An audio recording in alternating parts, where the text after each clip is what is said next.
Alright, and today's episode of inspired content for movies, I will be going on to, I won't do too much of this in the future, but I will be looking on Netflix, I believe, where they have Thale, which is a movie I had not really heard much of before, but when I did hear about it, it sounded absolutely fascinating. So take a look at that and then come back on the other side and give my feedback and ideas that inspired. So see you on the other side.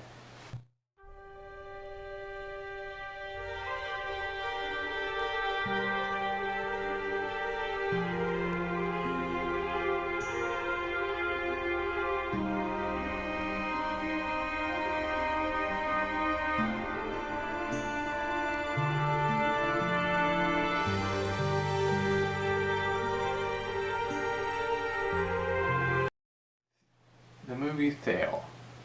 I chose this one because I've always kind of had a fascination with the stories of older folk.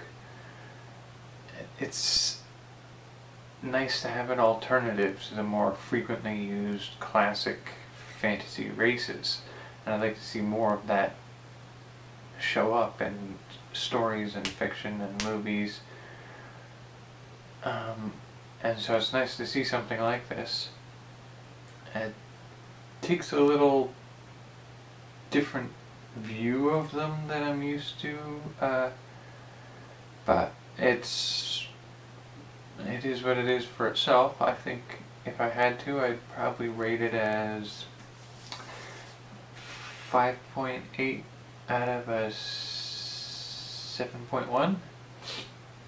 Like I said, it borders more on the edge of a not quite horror, but trying for it kind of story.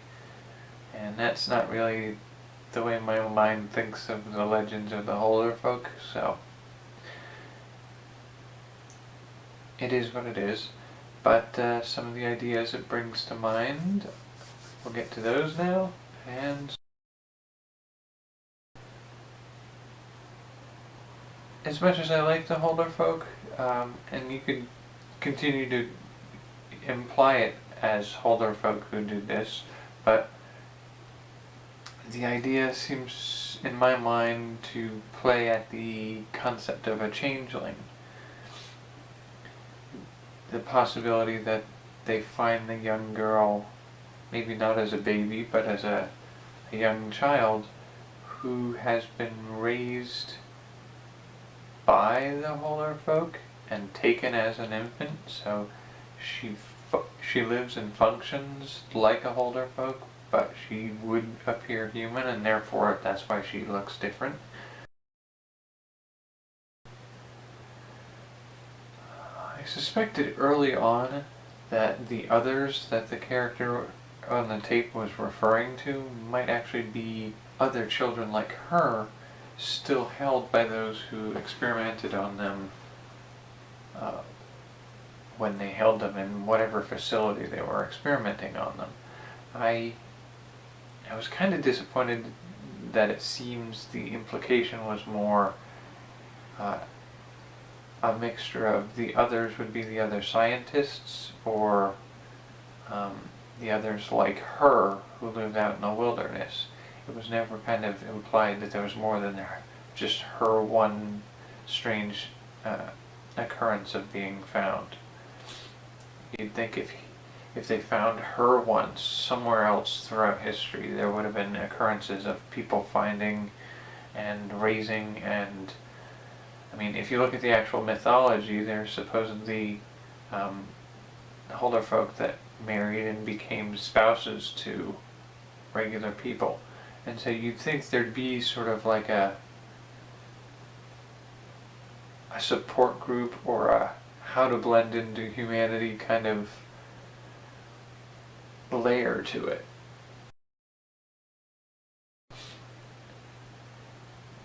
I find myself wondering if maybe the man who held her or took care of her maybe used her blood to extend his own lifespan. So maybe they fled in the 20s 1920s, and it's the 2000s, and he's only dead because something killed him, and she's only looking like she's 20.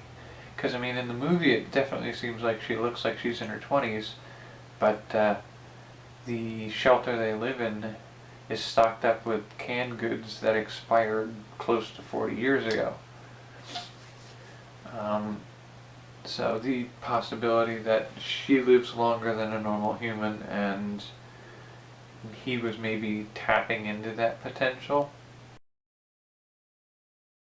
I have to ask, just out of curiosity, looking at the charts of all those medical, how the body works, images while they're down there in that shelter, and the amputation of the tail, the question comes to my mind, in this setting, what would happen if you grafted that tail onto another person?